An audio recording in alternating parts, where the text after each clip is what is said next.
Marco Polo anunciou de forma oficial o lançamento de sua 8ª geração, uma nova linha dos ônibus rodoviários do dia 20 de julho de 2021.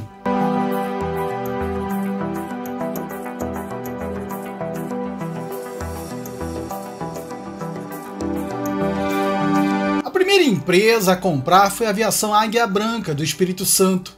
O veículo comprado pela Águia Branca deve estar operando em setembro de 2021 em mercados como São Paulo, Rio de Janeiro e Vitória.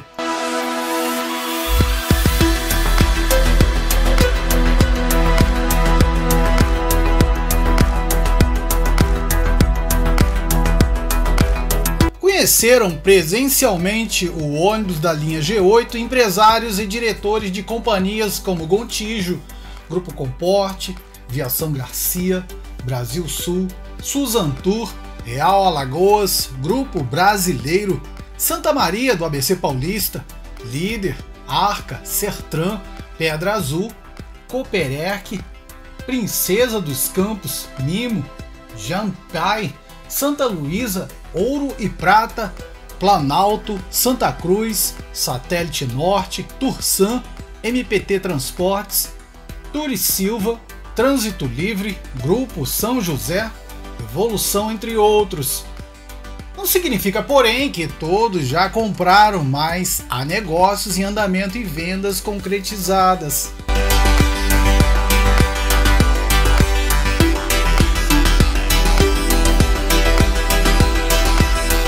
Segundo a Marco Polo, trata-se realmente de uma nova geração de ônibus com mudanças significativas e aspectos relacionados à segurança, custo de operação, facilidade de manutenção, além, é claro, do design renovado.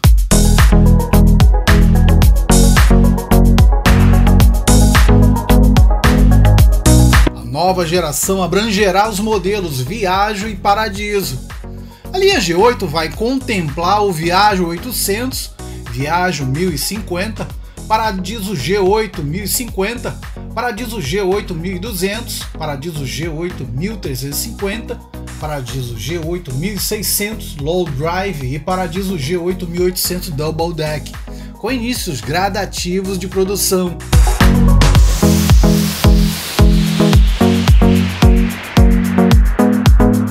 As aplicações são para serviços rodoviários, intermunicipais e de fretamento, sendo contínuo ou eventual turismo, com comprimento que varia entre 12 e 15 metros, dependendo do modelo, e largura de 2,6 metros. A nova linha está disponível para os chassis Mercedes-Benz, Scania, Volkswagen e Volvo.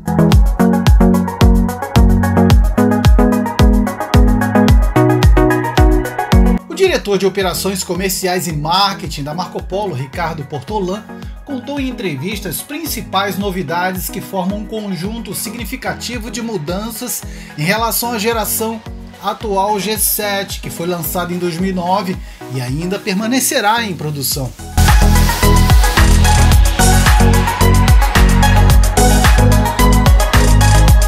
São várias as alterações, como estruturas que protegem o motorista em batidas, célula de sobrevivência como opcional, maior espaço interno para passageiros, faróis com alcance de 3,5 vezes maior, carroceria mais leve com vidros laterais curvos para reduzir trepidações, novo tipo de reclinação pneumática de poltronas com posições infinitas, sistema de retirada rápida dos assentos e troca dos pistões das poltronas, acabamento interno que evita trepidações, dutos de ar-condicionado que não ocupam porta-pacotes, que ganhou 23% de capacidade, 4 centrais elétricas para facilitar a manutenção, redução da quantidade em 65% dos chicotes elétricos, escadas mais largas, plásticos industriais nos para-choques e nos painéis com deformidade programada em vez de fibra de vidro, entre outros. Segundo a Marco Polo, foi possível reduzir em mais de 5 vezes a quantidade de fibra de vidro utilizada. A redução foi de 500 kg para em torno de 90 kg em cada carroceria. Novo sanitário, faróis que reduzem 80% o ofuscamento de quem vem no sentido contrário e um coeficiente aerodinâmico que pode reduzir em até 5% o consumo de diesel, também são características da nova linha. Conforme detalhado pelo diretor de operações comerciais da Marco Polo, a redução do coeficiente aerodinâmico 11% menor que a linha G7 faz do G8 o veículo de transporte coletivo com o menor índice entre todos os modelos de ônibus do Brasil.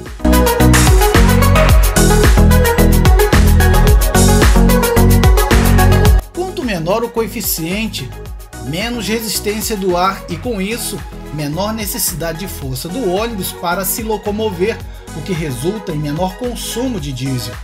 É uma redução do impacto da resistência do ar em relação ao ônibus. Este ganho vem em um conjunto de melhorias da forma do ônibus, mas principalmente do fato de o desenho dianteiro ter curvas mais leves partindo do centro para as extremidades do ônibus, explicou.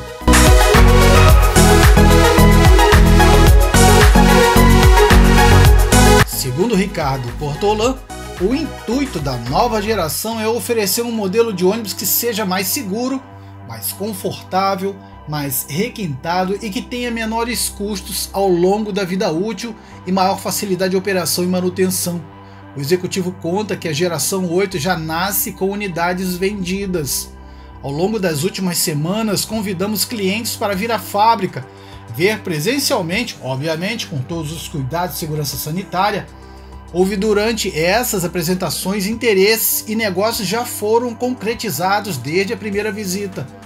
O retorno tem sido muito positivo, disse Portolan, sem poder revelar a quantidade de veículos e os compradores por acordo com os clientes.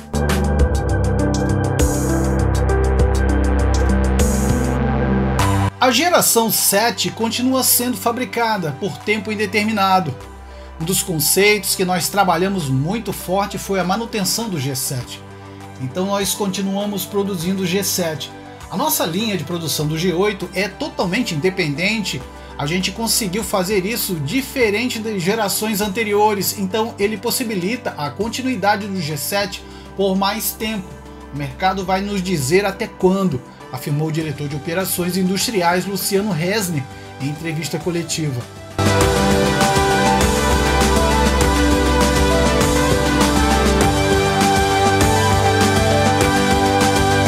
A geração 8 da Marco Polo é produzida na unidade Ana Hecking, em Caxias do Sul, Rio Grande do Sul. O projeto demandou 4 anos de trabalho aproximadamente. Portolan ressaltou que o momento de recuperação diante da crise gerada pela pandemia é ideal para que o mercado de ônibus seja rodoviário, fretamento contínuo e de turismo, e que tenha já um veículo de fato novo para reconquistar os passageiros.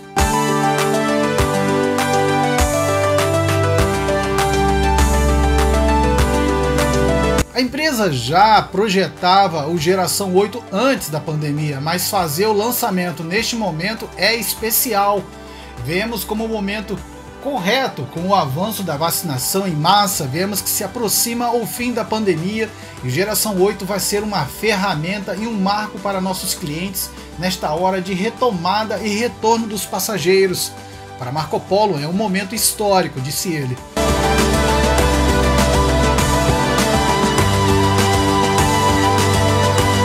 Para desenvolver a geração 8, a Marco Polo disse que colocou em campo quase 100 engenheiros que realizaram viagens em ônibus em todas as regiões brasileiras, percorrendo 44 mil quilômetros para entender as diferentes necessidades, características operacionais e preferenciais dos passageiros e empresários, considerando aspectos como a largura e o espaço considerados ideais entre as poltronas, a circulação dos passageiros dentro dos ônibus, tempo de permanência a bordo do usuário brasileiro e a utilização de equipamentos eletrônicos.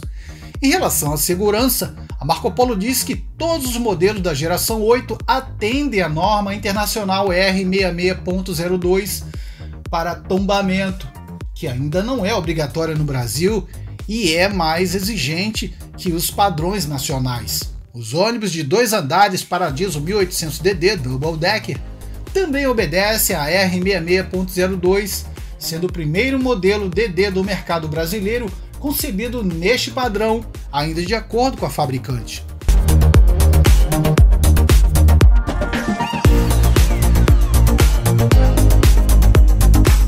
Autolan disse ainda que o design mantém o DNA da Marco Polo, com linhas que procuram deixar o ônibus atrativo.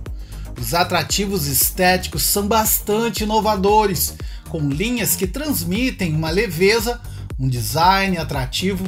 Todo o conjunto de vidros, faróis e desenho foi projetado para ter uma harmonia e transmitir a percepção de que o passageiro queira de fato entrar em um ônibus de geração 8, disse o diretor. O sanitário dos ônibus do geração 8, de acordo com a Marco Polo, recebeu uma opção de descarga de sucção a vácuo, a exemplo do que é empregado nos aviões, que além de ser considerado mais eficiente, elimina possíveis odores. O interior do sanitário é climatizado com ar-condicionado e o espaço possui porta plana com sistema de fechamento automático.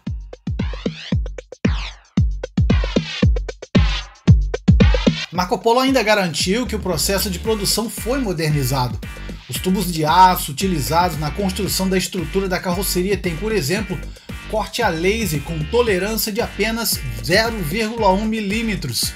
Todos os ônibus possuem pacotes de biossegurança denominados BioSafe contra micro-organismos. Entre as possibilidades de escolha estão os itens para desinfecção do sanitário e ar-condicionado por meio de luz UVC, cortinas e capas com tecidos antimicrobianos e recipientes de álcool em gel.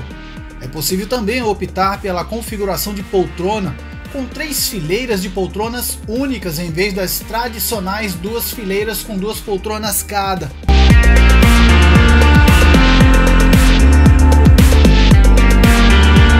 A bem da verdade, podemos constatar que a 8ª geração da Marco Polo não é a 8ª maravilha do mundo.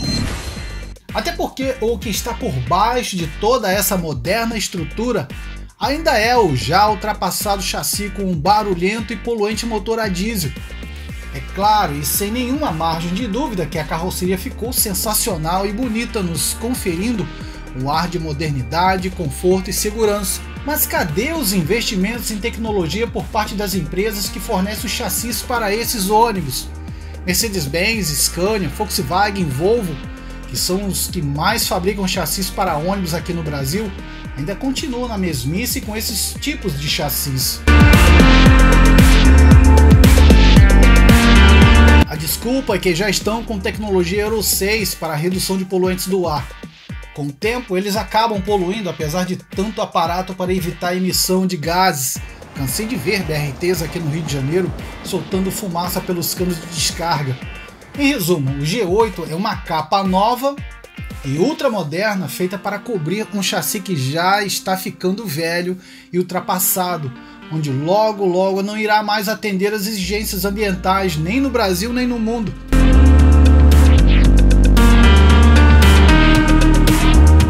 Já vi circulando aqui pelo Rio de Janeiro até caminhão de lixo movido a energia elétrica com chassi BYD.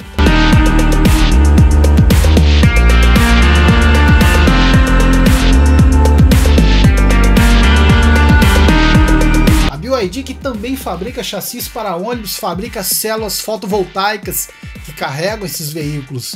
Por exemplo, quando a frota está durante o dia em operação, módulos coletam a energia gerada pela luz solar na garagem e armazenam em baterias para depois à noite carregar a frota que irá entrar em operação no dia seguinte.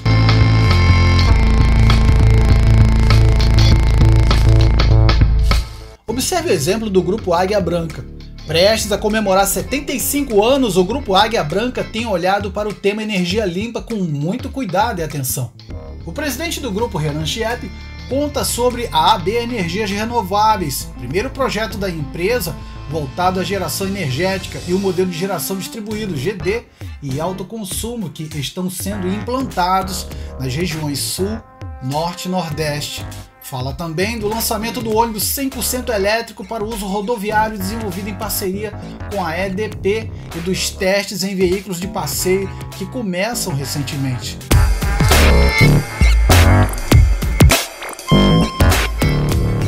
Olha o que já vem acontecendo na União Europeia. Em julho de 2021, a Comissão Europeia, órgão executivo da União Europeia, lançou uma forte mensagem dirigida para dentro e fora de suas fronteiras. Se uma empresa não inclui a luta contra a mudança climática entre suas prioridades, terá cada vez mais dificuldades em acessar e operar no mercado europeu, o mais poderoso do mundo por população, quase 450 milhões de habitantes, e poder aquisitivo. Um dos sinais mais claros é dirigido à indústria automotiva. Bruxelas propôs que a partir de 2035 não possam ser vendidos carros particulares e caminhonetes novos que emitam dióxido de carbono, o que na prática significa vetar os motores a gasolina, diesel, gás e híbridos.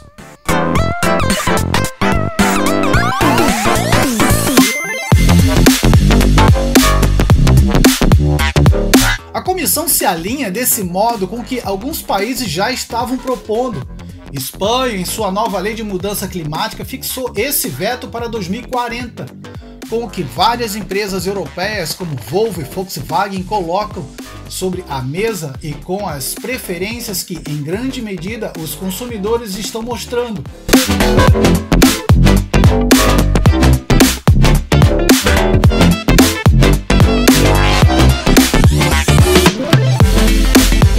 A medida é uma mensagem aos fabricantes europeus para que acelerem sua transformação ao carro elétrico e um alerta às empresas de fora para que mudem e se quiserem continuar fazendo negócios na Europa. Mesmo importante, o veto aos carros a combustão não é uma única medida anunciada pela Comissão. Bruxelas, de fato, se transformou na capital mundial da luta contra a mudança climática com a aprovação dos primeiros projetos legislativos para acelerar drasticamente a redução de emissões de gases de efeito estufa durante essa década.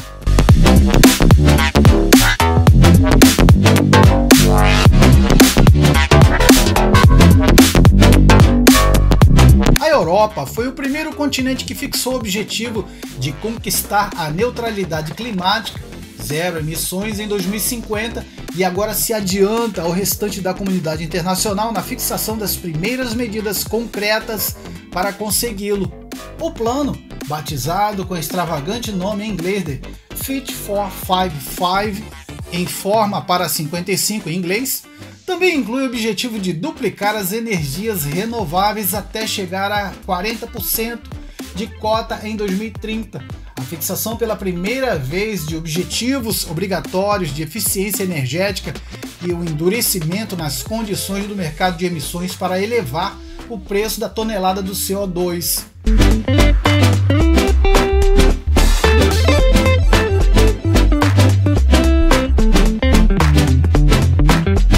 Além disso, obriga o setor do transporte de moradia a criarem seu próprio mercado de emissões. Tudo isso se complementa com um mecanismo de ajuste nas fronteiras que, a partir de 2026, penalizará as importações em certos setores de empresas cuja produção não se ajusta aos padrões europeus de limpeza.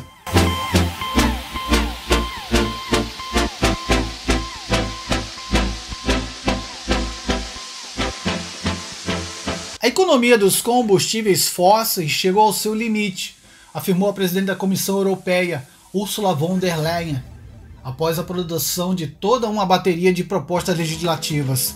Queremos deixar à próxima geração um planeta saudável e também bons empregos em um crescimento que não prejudique a natureza, acrescentou a dirigente europeia. As metas climáticas já não são somente um objetivo político, e sim também uma obrigação legal, afirmou o presidente da comissão.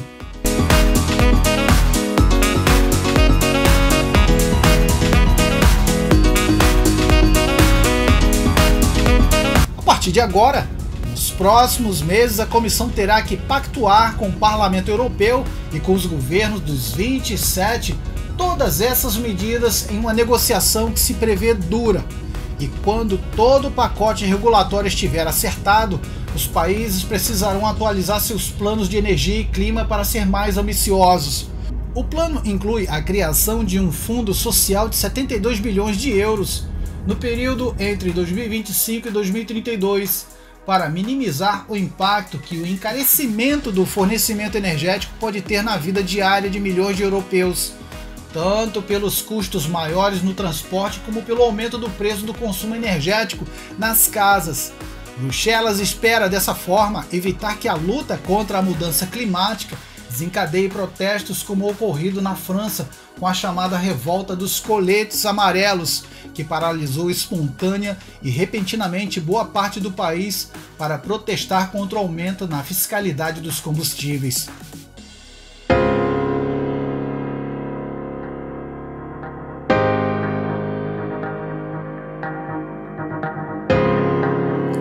Durante os 2 últimos anos, a Comissão e os países estiveram negociando o endurecimento nas metas de corte de emissões, alinhados com o que as Nações Unidas exigiam para cumprir com o Acordo de Paris.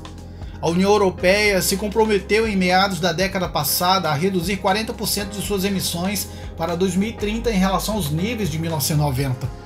Mas era preciso mais ambição. No final do ano passado, a Europa apresentou à ONU sua nova proposta: chegar a uma redução de 55%. Bruxelas reconhece que o salto precisará de grandes esforços em todas as indústrias envolvidas e uma profunda mudança no modelo de produção e no atual padrão de consumo da maioria da população, que pretende impulsionar com o pacote normativo apresentado.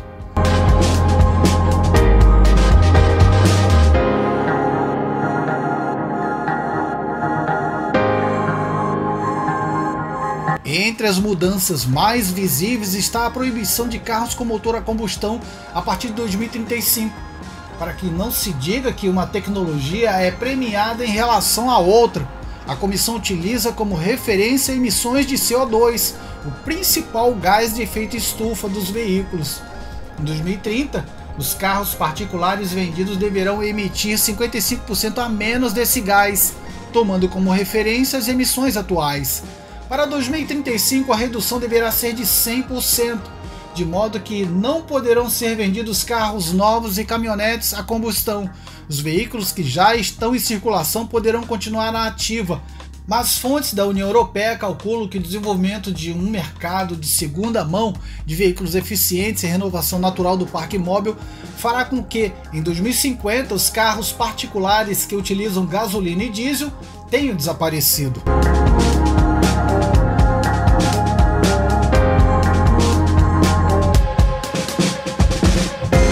A aposta pelo veículo elétrico e com combustível de hidrogênio, pensando em caminhões e transportes aéreo e marítimo, vem acompanhado do objetivo para desenvolver a imprescindível infraestrutura de reabastecimento.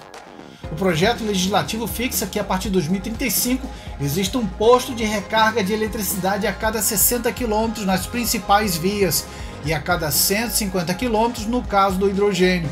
A aposta pela eletrificação do transporte contemplada pelas normas aprovadas se alinha aos programas de recuperação impulsionados pela União Europeia.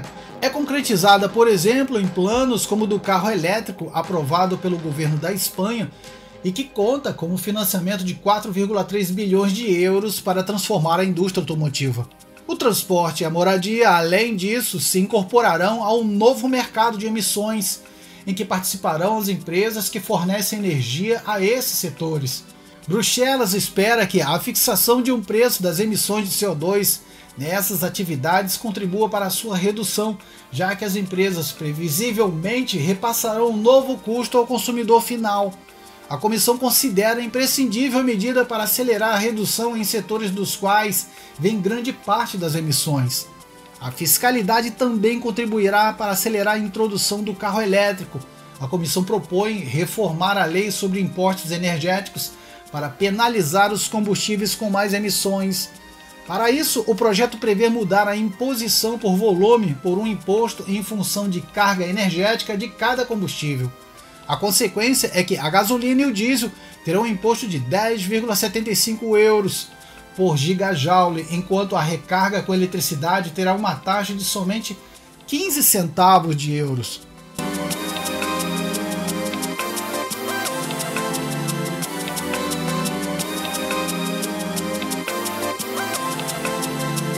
A nova fiscalidade também penalizará o querosene no setor de aviação, que pela primeira vez estará submetido a uma imposição, e ao setor marítimo.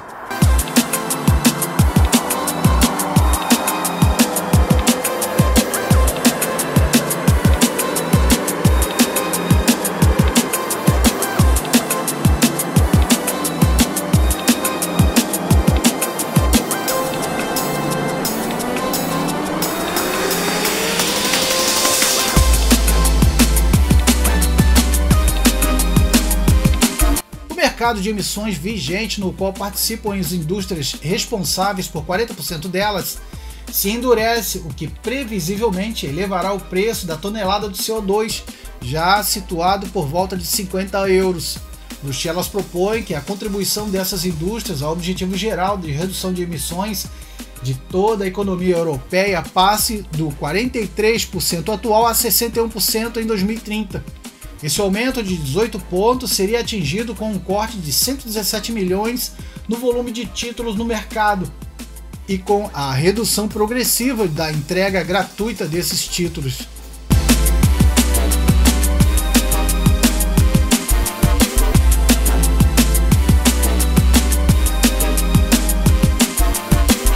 Com as novas medidas, a Europa pretende se transformar na referência mundial da luta contra a mudança climática durante uma década que, segundo os especialistas, será crucial para conter o aumento da temperatura do planeta e evitar consequências catastróficas nos próximos anos.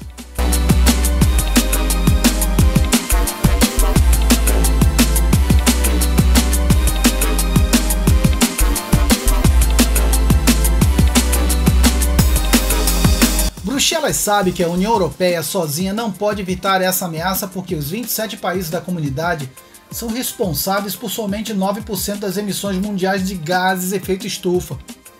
Mas a Comissão confia no efeito de arrasto de padrões aplicados a um mercado de 450 milhões de habitantes.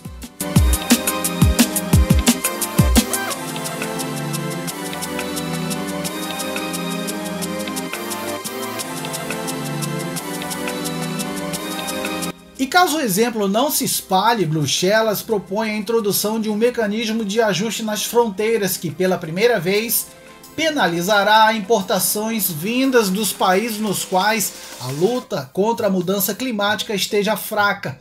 As taxas alfandegárias ecológicas afetariam setores de grande consumo energético, como a produção de aço e alumínio, e nas condições atuais do mercado atingiriam principalmente a Rússia, Turquia, China, Reino Unido e Ucrânia, segundo um relatório do Gabinete de Estudos Centre for European Reform. Bruxelas acredita, entretanto, que os principais parceiros comerciais da União Europeia adaptarão seus modelos de produção e que o novo mecanismo de fronteiras, cuja compatibilidade com as normas da OMC alguns analistas colocam em dúvida, não precisará ser aplicado somente em casos excepcionais.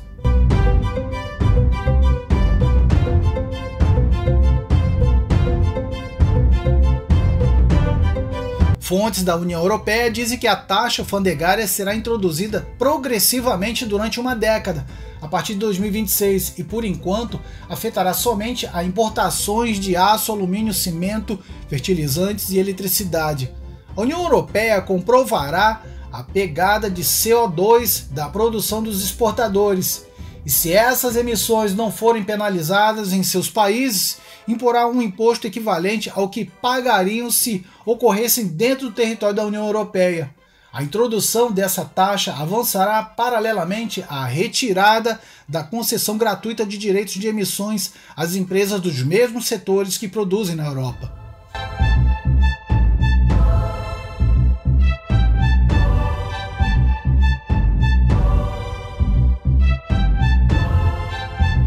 Por enquanto, a ameaça de impor essa taxa alfandegária já despertou os receios da administração dos Estados Unidos, que pediu publicamente à Europa que retire essa medida.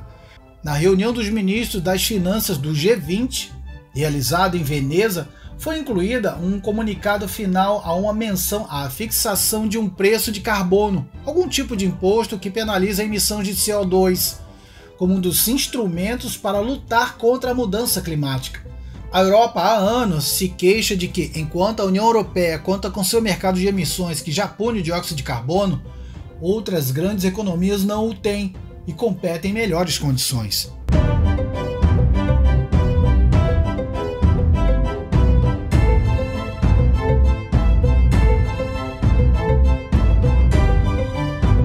Fontes da Comissão Europeia admitem que a aplicação dos novos objetivos são necessários de um investimento maciço, mas frisam que a União Europeia aplicará ajudas bilionárias para garantir que as empresas europeias possam se adaptar sem sucumbir ao peso das novas obrigações e a uma concorrência internacional com padrões mais baixos. O objetivo não é desindustrializar a Europa, e sim o contrário, diz um funcionário de alto escalão da comissão.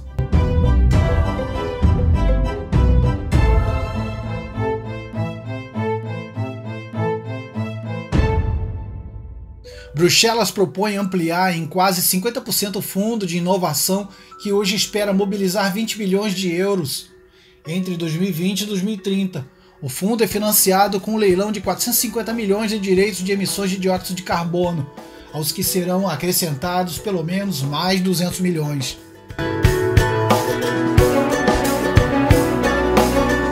Então vocês já perceberam que essas leis vão respingar aqui no Brasil, uma vez que nossos principais fabricantes de chassis para ônibus são de origem europeia e têm sua matriz estabelecida por lá. Como já se sabe, é a matriz quem dita as regras de fabricação das filiais.